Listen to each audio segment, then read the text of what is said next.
Yet again, it's another episode of the Blue Table Talk, where we help Nigerians make informed decisions about migration. My name is Eniton Ibirunke, and in the studio with me today are two amazing human beings. Mr. Ni Abdul Razak of the Migrant Project Nigeria, and the beautiful Nneka Nkoko from the Migrant Project Nigeria as well. And today I'm going to be talking about something interesting. But I'm not going to be talking about it, they will be. But I want to travel. How do I migrate legally? That is what we're talking about today. So over to you, Mr. Ni. I have a very simple question that has come in for you today. The person has asked the question. I am planning to migrate to Europe.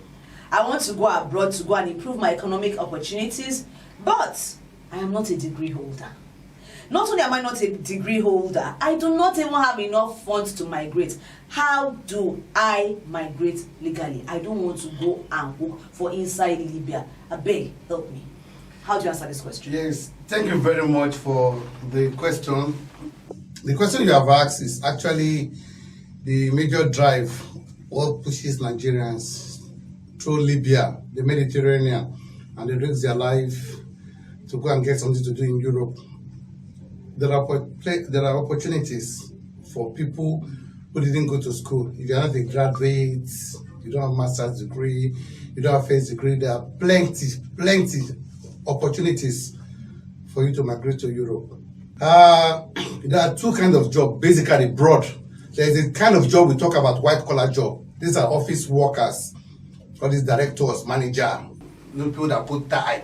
And the other one we call blue collar work. You see all these telecom installers, welders, plumbers. You see they are blue, their own jacket are blue.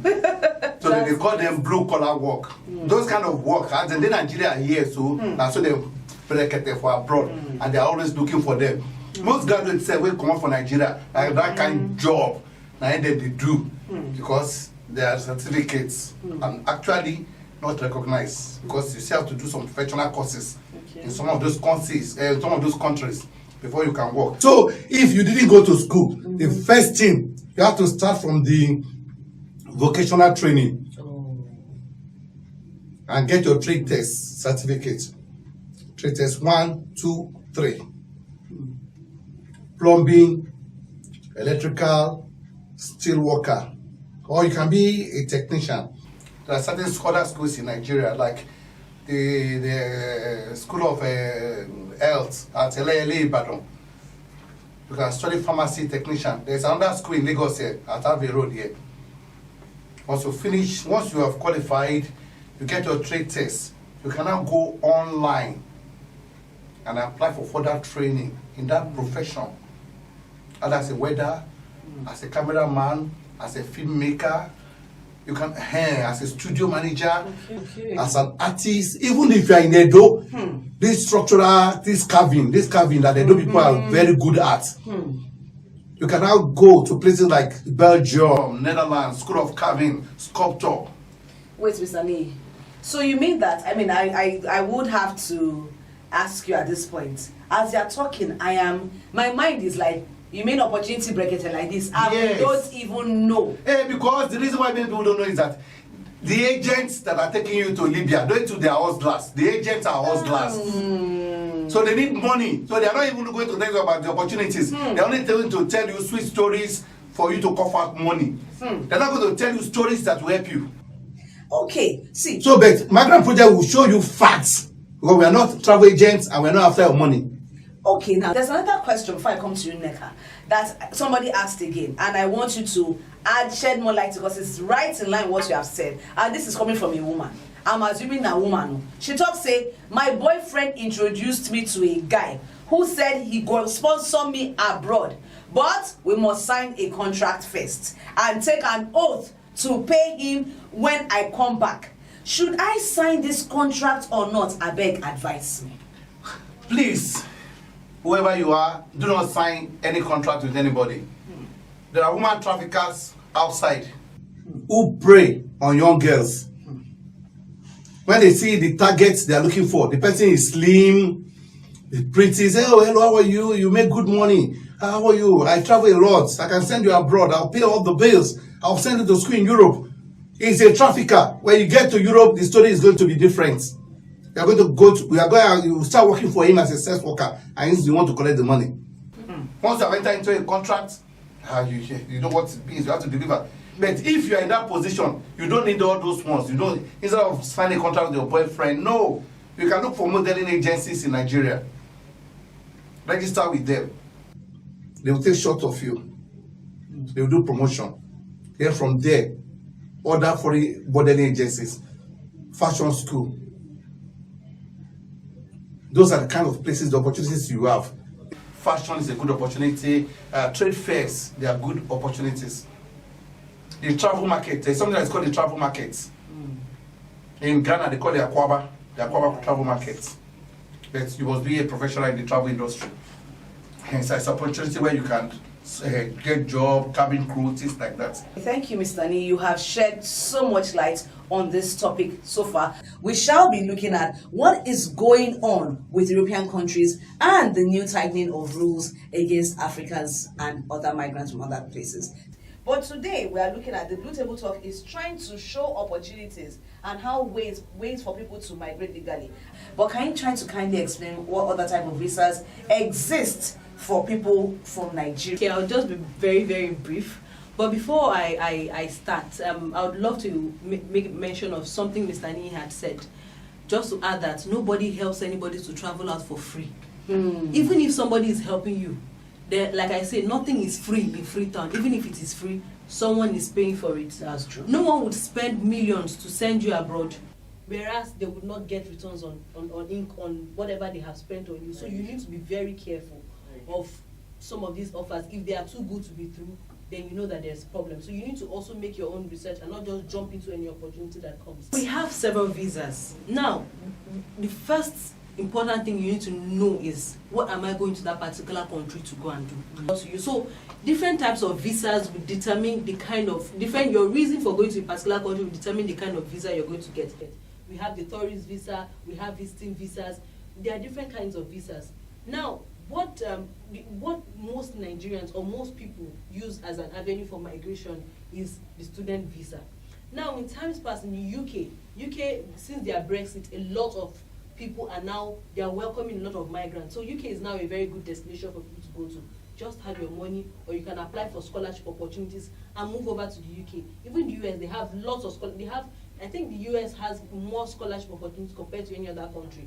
So you have the student visa that you can also get in any European country. So after the student visa, we also have the work permit, the skilled work migrants. Now, the UK has given people the opportunity to say, okay, after schooling for about how many years, you can work 2 years in our country. So within 2 years, definitely you'll find a job, and with that, you can now further remain in that country. Now, for the skilled migrants also, that is another class of visa. I've spoken about the student visa. Yes. Now I'm speaking about the skilled work migrants.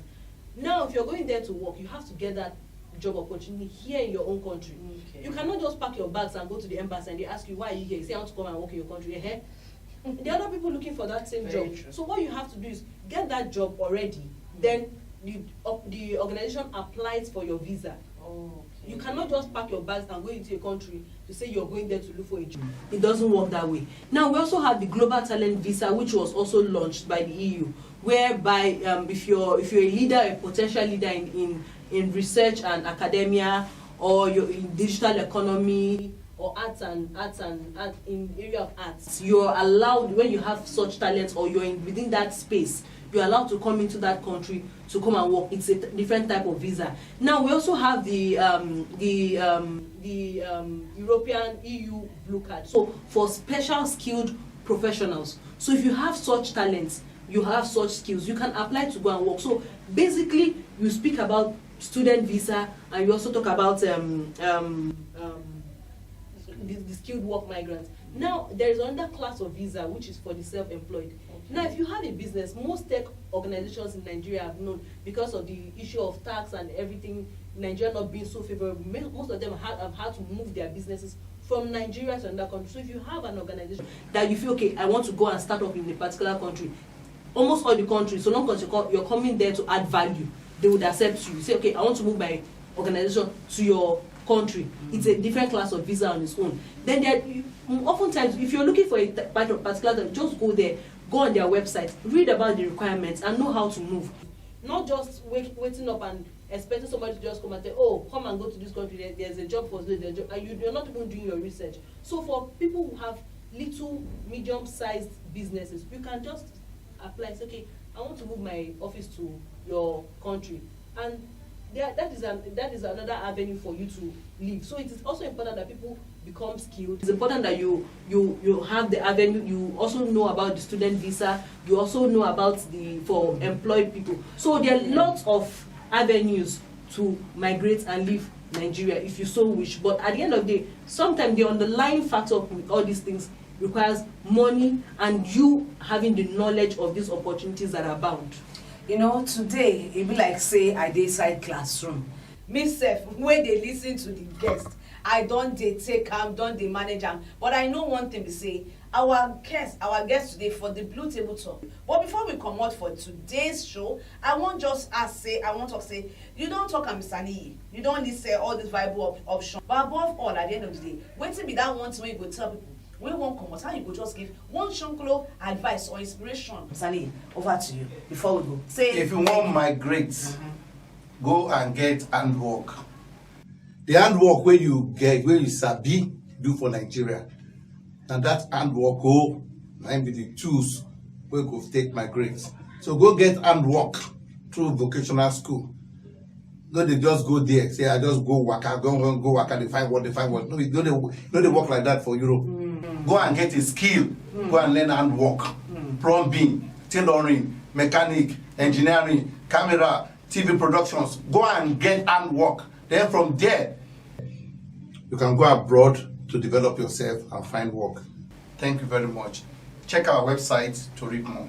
Thank you so much. So, Auntie, me basically I be lawyer now. Which kind of opportunity there for people like? And as a lawyer, that you can go over to the US or go to any European country to further your studies, and from there you just sink into, because the law this thing in Nigeria is not same as the one over there. So you would have to acclimatize to whatever practice they are having over there. And I know lawyers make lots and lots of money abroad because they're always charging. They're always charging and lawyers make lots and lots of money. Yes. So and also for students looking for opportunities, you can go to scholarshipandaids.org. There are lots and lots of scholarship opportunities on that platform. You can apply. And even if you don't have money, you just apply, and hopefully it's just like a job application. You apply, you don't know which one will click and which one will favor you. And at the end of the day, there are lots of people. I have testimonies of people who have just gone to websites, looked at their criteria, and voila, they've made it. Anyway, thank you so much, Mr. Niyi and beautiful Nneka. My name once again is Eniton Ibironke, and I would like to tell you once again, would you like to know more about the risks and dangers of migration, or would you like to know how to migrate legally? You want to sabi more about that risk, that danger where they inside migration, or you want to sabi how you go migrate legally? Please reach out to one of the counselors of the Migrant Project on the numbers displayed on the screen or through the Facebook page. Thank you. It's another wonderful episode of the Blue Table Talk. See you next time. Bye-bye. Bye.